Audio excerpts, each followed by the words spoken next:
Hello coders, DBMS की series के lecture number 3 के अंदर आपका स्वागत है। फ्रेंड्स, इस वीडियो में हम बात करने वाले हैं कि बहुत ही इंपॉर्टेंट टॉपिक के बारे में, जिसके अंदर हम पढ़ेंगे डेटाबेस लैंग्वेज। फ्रेंड्स, आपके एग्जाम में 100% ये क्वेश्चन आएगा, इस चीज की मैं गारंटी लेता हूं। एंड बिल्कुल डिटेल के अंदर इस टॉपिक से जो भी क्वेश्चन बनने वाले हैं वो सभी इस लेक्चर के अंदर मैं आपको सॉल्व कराने वाला हूँ। हर चीज हाथ के हाथ आपको याद कराने वाला हूँ। तो फटाफट वीडियो को स्टार्ट करते हैं बिना किसी देरी के साथ। जो भी बच्चा चैनल पर नया है प्लीज चैनल को सब्सक्राइब कर लेना। तो देखिए फ्रेंड्स, सबसे पहले एक ओवरव्यू दे देता हूं कि इस डेटाबेस लैंग्वेज के अंदर हम क्या क्या पढ़ने वाले हैं। देखिए, सबसे पहले पढ़ेंगे व्हाट इज डेटाबेस लैंग्वेज, कि डेटाबेस लैंग्वेज होती क्या है। देन बात करेंगे discuss about all type of database languages. देखिए, जितने भी टाइप के डेटाबेस लैंग्वेजेस है सभी के बारे में बिल्कुल डिटेल में कमांड के साथ मैं आपको पढ़ाने वाला हूं। ठीक है, तो अपनी वीडियो को स्टार्ट करते हैं। तो देखिए, सबसे पहले बात करते हैं कि डेटाबेस लैंग्वेज होती क्या है। देखिए फ्रेंड्स, इसका नाम है डेटाबेस लैंग्वेज, मतलब ऐसी लैंग्वेज जो डेटाबेस को हैंडल करे। जैसे मैंने यहां पे लिखा हुआ है, database language are used to create a database, access and modify data and control and secure the database. देखिए, इसने क्या बोला है कि जो डेटाबेस लैंग्वेज है वो किस लिए हेल्प करती है, आपके डेटाबेस को क्रिएट करने में हेल्प करती है। ठीक है, आपके डेटाबेस से डेटा को एक्सेस करना, मॉडिफाई करना, ये सभी चीजें किसके द्वारा करते हैं, हम डेटाबेस लैंग्वेज के द्वारा करते हैं। ठीक है, अब बात करते हैं कंट्रोल एंड सिक्योरिटी। देखिए, आपके डेटाबेस को कौन कंट्रोल कर रहा है, कैसे कंट्रोल कर रहा है, कैसे उसकी सिक्योरिटी मेंटेन हो रही है, वो भी किसके जरिए करते हैं, हम अपनी डेटाबेस लैंग्वेज के जरिए करते हैं। ठीक है, तो डेटाबेस लैंग्वेज बहुत ही इंपॉर्टेंट चीज है, तो बिल्कुल डिटेल में हम इनके बारे में पढ़ने वाले हैं। तो बात करते हैं कितने टाइप की डेटाबेस लैंग्वेजेस होती हैं। तो देखिए फ्रेंड्स, मेनली तो आपको तीन ही टाइप की पढ़ाई जाएंगी, डीडीएल, डीएमएल एंड डीसीएल। लेकिन मैं आपको दो डेटाबेस लैंग्वेज और पढ़ा रहा हूं ताकि आप अपना गेट एग्जाम दें, या फिर जिसके यूनिवर्सिटी सिलेबस में ये दोनों भी ऐड हैं उनका भी यहाँ पर कवर हो जाएगा। तो सभी चीजें बहुत ईजी हैं, बहुत ही तरीके से मैं आपको समझाने वाला हूं। तो सबसे पहले बात करते हैं डीडीएल, कि डीडीएल क्या होती है। देखिए, डेटा डेफिनेशन लैंग्वेज, अब इसके बारे में डिटेल के अंदर पढ़ते हैं। तो देखिए, डेटा डेफिनेशन लैंग्वेज क्या बोलती है। देखिए, यूज टू क्रिएट और modify the structure of database. मैं क्या बोल रहा हूं, ध्यान से सुनिए, क्या use to create and modify the structure of database. जो डीडीएल होती है, डेटा डेफिनेशन लैंग्वेज होती है, वो किस लिए होती है, आपके डेटाबेस को क्रिएट करने के लिए और उसको मॉडिफाई करने के लिए। ठीक है, वो किस लिए होती है, आपके क्रिएट करने के लिए, मॉडिफाई करने के लिए, उसमें हम यूज करते हैं डीडीएल को। ये चीज याद हो गई आपको।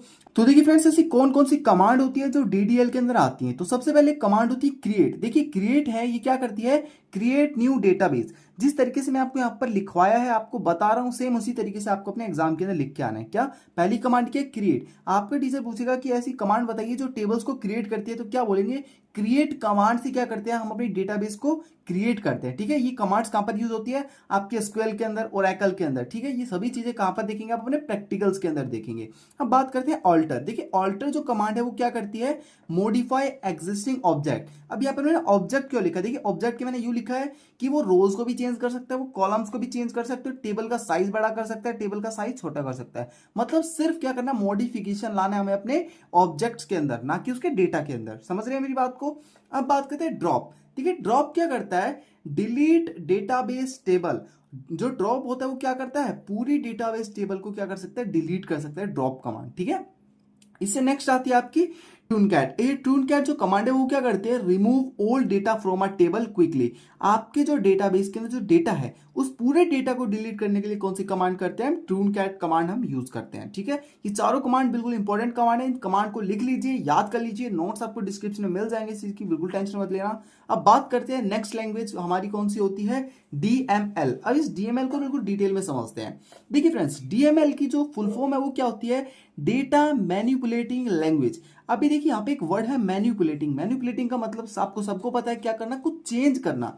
मतलब आपके डेटाबेस में क्या डेटा है, किस तरीके से कुछ चेंज करना है, वो कौन देखती है, आपकी डीएमएल देखती है, डेटा मैनिपुलेटिंग लैंग्वेज देखती है। ठीक है, use to insert, update and delete और रिट्रीव डेटा फ्रॉम डेटाबेस। देखिए, कितने काम है इसके, इंसर्ट करना, अपडेट करना और डिलीट करना, और साथ ही डेटा को रिट्रीव या फिर एक्सेस करना, कहां से, डेटाबेस टेबल से। समझ रहे हैं मेरी बात को, क्या कहना चाह रहा हूं मैं, ये सभी काम कौन करता है, डेटा मैनिपुलेटिंग लैंग्वेज करती है। अब कुछ कॉमन कमांड्स के बारे में बात कर लेते हैं। देखिए, सबसे पहले बात करेंगे हमारी इंसर्ट जो कमांड है। कौन सी कमांड? Insert command. देखिए इंसर्ट क्या करती है, आपके डेटाबेस के अंदर अब अगर आपको कोई डेटा ऐड करना है तो क्या करेंगे, वहां पर आप इंसर्ट कमांड का यूज करेंगे। ठीक है, क्या कह रहा हूं मैं, अगर आपको डेटाबेस के अंदर डेटा ऐड करना है तो किसका यूज करेंगे आप, अपना इंसर्ट कमांड का यूज करेंगे। अब बात करते हैं अपडेट। अपडेट का मतलब क्या होता है, देखिए आपके एग्जिस्टिंग डेटा को मॉडिफाई करने का काम भी कौन करता है, डीएमएल करती है, डेटा मैनिपुलेटिंग लैंग्वेज करती है। ठीक है फ्रेंड्स, यहां तक चीजें समझ में आ रही है। अब बात करते हैं अपने नेक्स्ट के बारे में जिसको बोलते हैं सेलेक्ट। देखिए सेलेक्ट तो बिल्कुल मेन है, सबसे इंपॉर्टेंट चीज है सेलेक्ट। ये सेलेक्ट क्या करता है, gate data from a table. अगर आपको कोई डेटा चाहिए आपकी टेबल से तो क्या यूज करेंगे, सेलेक्ट यूज करेंगे। ठीक है, डिलीट कमांड क्या करती है, तो सबको पता है क्या करती है, remove data from a table. आपकी टेबल से डेटा को रिमूव करने का काम कौन करता है, डिलीट कमांड करती है। तो डीएमएल के अंदर 4 कमांड पढ़ाई मैंने, कौन कौन सी, insert, update, select and delete. ये चारों कमांड क्या करती है, आपके डेटा को मैनिपुलेट करती है, डेटा को चेंज कर सकती है, डेटा को ऐड कर सकती है, अपडेट कर सकती है, डेटा को रिट्रीव कर सकती है और डिलीट भी कर सकती है। ठीक है, तो ये कौन सी लैंग्वेज थी, डीएमएल। डीएमएल के अंदर 4 कमांड थी, इंसर्ट, अपडेट, सेलेक्ट और डिलीट। साथ के साथ याद कर लीजिए, अपने बाद के काम को बिल्कुल मत छोड़िए। ठीक है, ये नोट्स आप अपने लिख लेना। अगर आप अपने हाथ से लिखेंगे तो फ्रेंड्स हर एक चीज इजी तरीके से आपको याद होती जाएंगी। ठीक है, अगर आपको नोट्स चाहिए तो डिस्क्रिप्शन में जाके आप नोट्स को एक्सेस कर सकते हैं।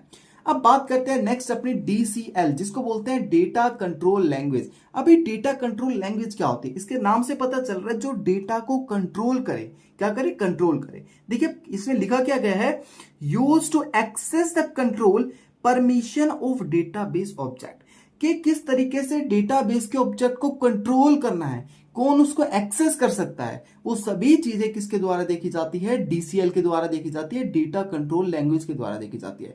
इसके अंदर भी मल्टीपल कमांड है, लेकिन मैं आपको 2 कमांड यहाँ पे बिल्कुल इंपॉर्टेंट पढ़ाने वाला हूं। यही कमांड आपको कहां पर लिख के आनी है, अपने एग्जाम के अंदर लिख के आनी है। ठीक है, तो चलिए इन कमांड के बारे में पढ़ते हैं। तो देखिए फ्रेंड्स, आपकी डीसीएल में 2 कमांड आती है। पहली कमांड होती है ग्रांट, सेकंड होती है रिवोक। ग्रांट कमांड क्या करती है, आपको एक्सेस देती है आपके डेटाबेस का। ठीक है, क्या करती है, अगर आपको किसी यूजर को अपने डेटाबेस का एक्सेस देना है तो वहां पर किसका यूज करेंगे, ग्रांट कमांड का यूज करेंगे। अगर आपको उससे उस एक्सेस को हटाना है तो किसका यूज करेंगे, रिवोक कमांड को यूज करेंगे। ग्रांट एक्सेस देने के लिए, रिवोक एक्सेस हटाने के लिए। ठीक है, समझ रहे हैं मेरी बात को। अब बात करते हैं टीसीएल।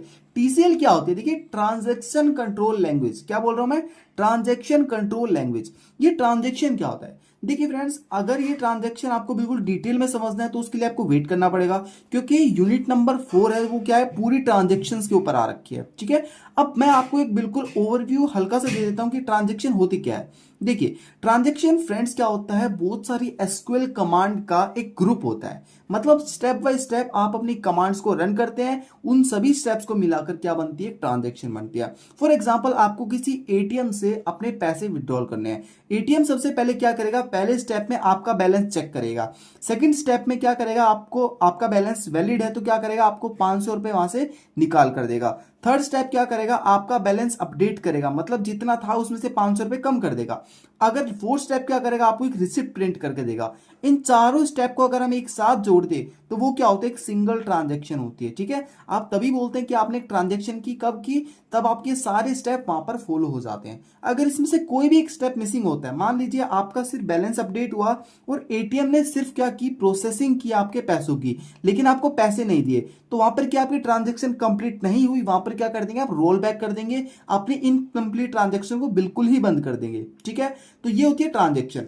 मैंने यहां पे लिखा हुआ है क्या, यूज टू मैनेज ट्रांजैक्शन। जो टीसीएल होती है, ट्रांजैक्शन कंट्रोल लैंग्वेज होती है, वो किस लिए यूज की जाती है, ट्रांजैक्शंस को मैनेज करने के लिए यूज की जाती है। और ट्रांजैक्शन मैंने आपको बता दिया क्या होता है, a group of SQL operations that are executed as a unit. एक यूनिट के अंदर मल्टीपल ऑपरेशंस को एग्जीक्यूट करना क्या कहला दिया जाता है, ट्रांजैक्शन कहला दिया जाता है। ठीक है, अब बात करते हैं कॉमन कमांड्स। कॉमन कमांड्स कौन सी होती है, कॉमिट। कॉमिट का मतलब, अगर आप किसी ट्रांजैक्शन को कंप्लीट कर देते हैं तो वहां पर क्या यूज किया जाता है, कॉमिट यूज किया जाता है। अगर कोई ट्रांजैक्शन बीच में रुक जाती है, किसी एरर की वजह से आपका सिस्टम हैंग हो गया, क्रैश हो गया, पावर ऑफ हो गई, तो वहां पर क्या होती है, ट्रांजैक्शन रोल बैक हो जाती है, वहां पर ट्रांजैक्शन कंप्लीट होती ही नहीं है। ठीक है, तो ये 2 कमांड थी, कॉमिट और रोल बैक, दोनों इंपॉर्टेंट कमांड है, अच्छे से याद कर लेना। अब बात करते हैं लास्ट हमारी क्या, डेटा क्वेरी लैंग्वेज। ये फ्रेंड्स, इसके बारे में सिर्फ आप इतना समझिए कि ये क्या है, एडवांस डेटाबेस लैंग्वेज है जो कि यूज की जाती है, मान लीजिए एसक्यूएल के अंदर, ठीक है, ओरेकल के अंदर। ये सभी कौन सी होती है, ये एडवांस डेटाबेस लैंग्वेज होती है जो क्या करती है, आपके डेटाबेस को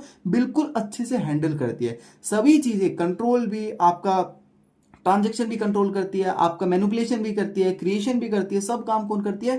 डेटा क्वेरी लैंग्वेजेस वहां पर करती है। तो डेटा क्वेरी लैंग्वेज क्या है? सबसे मेन लैंग्वेज है। ठीक है फ्रेंड्स, तो यहाँ पर हमारी सभी लैंग्वेजेस कंप्लीट होती है, हर चीज मैंने डिटेल में आपको बता दी है। तो ज्यादा लंबी मैंने वीडियो की नहीं है फ्रेंड्स, हर एक चीज डिटेल के अंदर समझाने के बाद अगर आपको वीडियो अच्छी लगे तो फ्रेंड्स चैनल को सब्सक्राइब कर देना, वीडियो को लाइक कर देना। तो मिलते हैं नेक्स्ट वीडियो के साथ, अभी के लिए thank you so much and keep coding.